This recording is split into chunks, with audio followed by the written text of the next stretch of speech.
써야 됩니다. 날이 요즘 진짜 더워진 것 같아요. 옷도 좀 많이 얇아지고. 차관이 형은 아직도 그 여름철 멋쟁이 더워 죽는다는 말이 있지.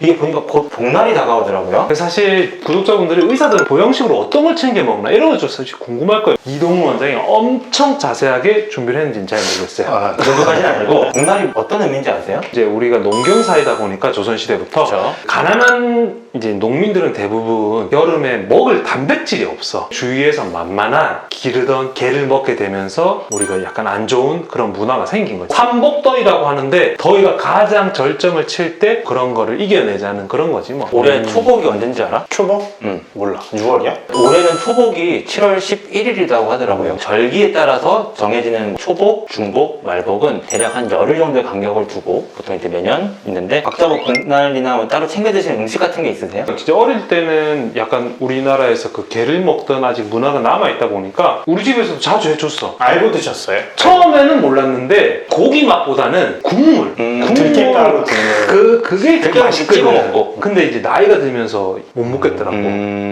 사실 저는 학생 때 복날이랑 지금 복날이랑 레지던트 복날이 다 느낌이 좀 다른 것 같아요. 학생 때는 선배가 사주는 음식 그냥 받아먹기 바빴고, 레지던트 때는 대빵 교수님이 먹고 싶어하는 데로 가게 돼 있어요. 사실 근데 지금은 따로 챙기지는 않아요. 스테미나 음식이라고 하면은 먹는 게 저는 거의 장어? 저 같은 경우도 이제 학생 때 딱 이제 시험 기간에 들어가 이제 공부를 시작하게 되면 의례식처럼 하던 게 있어요. 보양식 집에 가요. 공부를 열심히 해야 되니까 이제 기운을 차리자 해갖고 술을 한 잔 기울이면서 이제 시험 공부 시작하는 날을 하루를 좀 늦췄던 것 같은데 사실 제 기억에 보양식을 제가 소화시켜 본 적은 별로 없었던 것 같아요. 분명히 먹은 기억은 있는데 다음날 보면은 속이 비어있다 하면서 깨끗하게. 제일 유명한 이제 복날 음식이라고 하면 뭐 삼계탕, 예전에 비해서는 조금 많이 안 먹을 수 있는 뭐 보신탕 이런 개고기들이 있는데 예전부터 이제 우리 조상들이 이제 무더운 여름을 이제 이겨나가기 위해서 열을 이제 열로 이긴다. 이열치열이라고도 하죠. 다른 근처 외국이나 이런 나라들은 어떤 음식을 먹는지 혹시 뭐 아시는 게 있으신가요? 중국에서는 좀 특별한 요리 같은 거 먹지 않아요? 막 뭐 원숭이 골요리 막 이런 것도 먹고 좀. 그건 돈 많은 사람들이 먹는 거지. 찾아보니까 일본은 장어구이 같은 걸 좀 챙겨 먹는다고 하고 중국은 이제 들어보셨는지 모르겠는데 불도장이라고 어떤 음식에 상어, 지느러미, 전복, 삼 등 이제 갖은 재료를 넣고 끓인 이제 국물 요리인데 수행 중인 승려가 이 냄새를 맡고 이제 담장을 넘을 정도로 향이 매우 좋고 그런 불도장이라는 음식도 있다고 하고 서양은 이런 보양식 같은 게 따로 있을까요? 아무래도 좀 더울 때는 꿀에 절인 거를 많이 먹었을 것 같아. 우리가 자주 가는 레스토랑 있죠. 프랑스어로 보면 레스토랑. 원기를 회복하고 그런 거의 이제 시작이었다고 해요. 우리나라처럼 이런 가축이나 이런 것들을 국물 요리든 탕 요리로 해서 아픈 환자들이나 원기가 좀 딸리시는 분들을 위한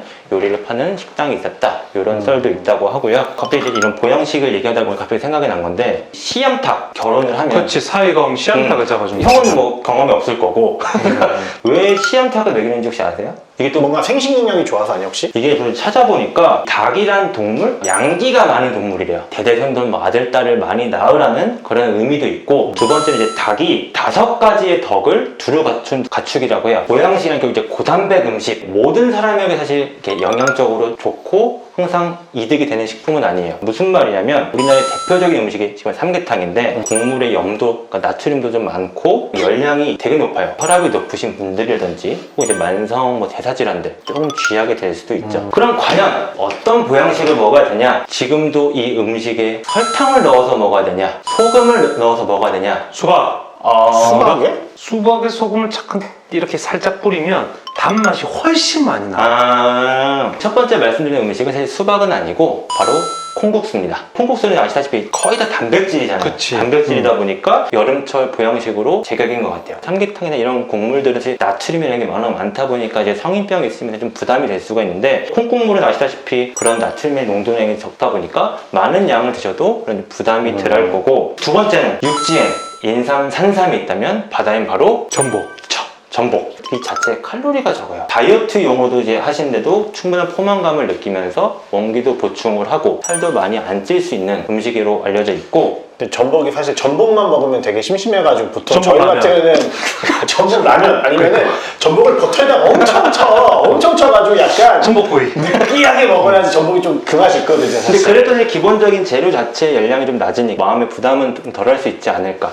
그리고 실제로도 이제 이런 복날에 뭐 삼계탕 이런 육류 제품의 이제 배송 증가량보다 전복 같은 이제 수산식품의 증가량이 월등히 급증을 한다고 하더라고요. 그래서 세 번째는 제철 과일입니다. 과일이나 채소에는 칼륨이라든지 뭐 미네랄, 수분, 비타민 등등 다양한 영양소도 있고 기본적으로 여름엔 제일 딸릴 수 있는 수분 섭취가 충분히 있기 때문에 이런 과일들은 또 제때 잘 챙겨 드시면 더 도움이 될 거고 수박이라든지 참외 이런 제철 과일들은 또 여름에 먹으면 더 맛있잖아요. 항상 좀 잘 챙겨 드셨으면 좋겠고 마지막으로는 정말 제일 중요한 물입니다. 이제 여름철에 우리가 좀 기력이 딸리고 체력이 딸리는 그런 제일 큰 이유가 땀을 많이 좀 흘리다 보면 몸에 수분이 빠져나가니까 더 힘이 빠질 수가 있어요. 직접적으로 수분을 보충하는 게 어쩌면 제일 현명하고 좋은 보양식이 아닐까. 하루 8잔 이상 물을 마시는 걸 의학계에서 충분히 권고하고 하는 사항이니까 잘 이겨내실 수 있지 않을까라는 생각이 듭니다. 사실 저 같은 경우는 아침 루틴으로 꼭 일어나가지고 정수를 해가지고 맞아. 물 너무 차가운 물 말고. 이게 또 너무 차가운 물 아침에 먹으면 아침에 일어나면 속이 좀 놀란다는 얘기가 그쵸. 있어가지고 웬만하면 드실 때 정수로 많이 드시라고 하긴 하더라고요. 그래서 오늘 이렇게 이제 복날의 유래와 각국의 보양식, 닥터 썰전이 추천하는 여름철 보양식들에 대한 간단한 이야기를 나눠봤는데요. 올 삼복 더위도 주변 사람들과 맛있는 보양식을 이제 챙겨 드시면서 힘차게 이겨내셨으면 좋겠습니다. 그래서 오늘 내용도 도움이 되셨다면 좋아요, 구독! 알림 설정. 부탁드리고 늦은 밤 닭살하세요.